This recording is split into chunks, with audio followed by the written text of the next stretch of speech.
were just starting out, Gabby was very malambing. That's what we have in common, or what we had in common. Siya yung pinakamalambing na nakilala ko. So, he was sweet, he was sincere, he was, I felt loved, by him in the early years. So, yun. I was very glad to see him. He's still good looking. He doesn't look his age. Neither do I. So, apparently, our daughter got good genes. Hindi, kakantayin niyo raw yung Come What May. Ayun yung ma-surprise. Ano ba Abot naman? kamay Ay, Ron pala, Ron. Ang tawag ko sa'yo kanina, Peter. Mga anak ko kasi to. Yun yung request nila. Hindi. Ay, basta. Manood na lang kayo. Ang corny naman pag kinuwento ko. Basta yung mga ini-expect nyo, hindi pwede mawala nandun. Okay. Ang bongga. At dapat huwag kayong umalis kaagad kasi may prize tayo na si Boo at saka sa New Star. Dalawang mananalo para maka-join sa November 17 show. Yes! Yan, oo. Yan, eto, syempre eto, kilala ni Shawi is si Bix Almacen. Yan. My box, Siya- babe. siya- Box, babe. Oo, di Hoy. ba? Ang sabi nga to, hindi daw manonood.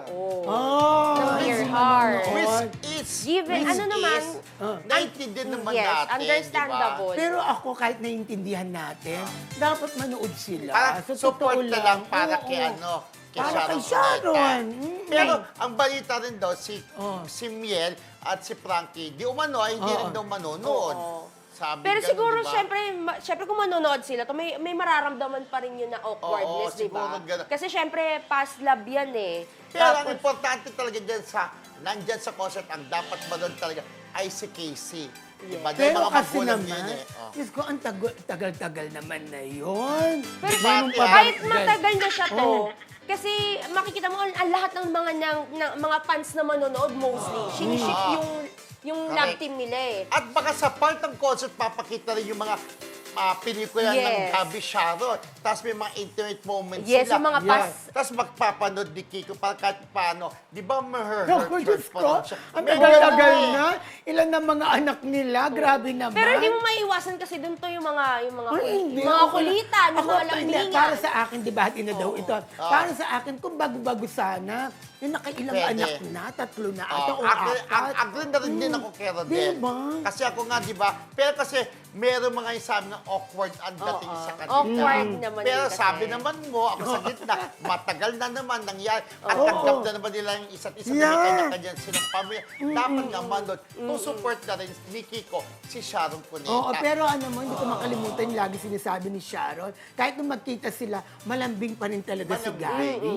Pero nakakatuwa, di ba yung nagkita sila, sabi niya, yun nga yung binanggit Yes, mo. yung di parang, ba? eto, dating Mrs. Concepcion. Pero dapat si Bit-bit ang apelido niya dati, di Oo. ba? Pero dapat si Gabby, sige, tawagin na natin Sharon, dapat sinabi niya, Sharon Cuneta, pangilinan pa rin. Dapat ginanon na lang niya. Kaya syempre, choice niya yun. Ito na si Sharon, di ba? Pero sabi niya, pag nga, parang ang tagal-tagal na nilang hindi nagkikita. Doon lang sila nagkita nung press con, di ba? Oo. Doon sa mga rehearsal nga sabi nila, hindi pa sila nagtatagpo. So ito pa rin first time. At sa tagal-tagal na panahon, hindi sila nagkita. Ito lang, Oo, sa ilang press dekada con. na yon. Pero napansin nyo, ha? Si Sharon blooming. In fairness, Oo, Mayat kasi siya bata to. ang itsura. Oo, at saka ang laki nung talagang weight loss niya, di ba? Talagang parang marami siyang pinaghahandaan. True like Kaya true. ulat ko bilang pumayat talaga si Megastar. Yes.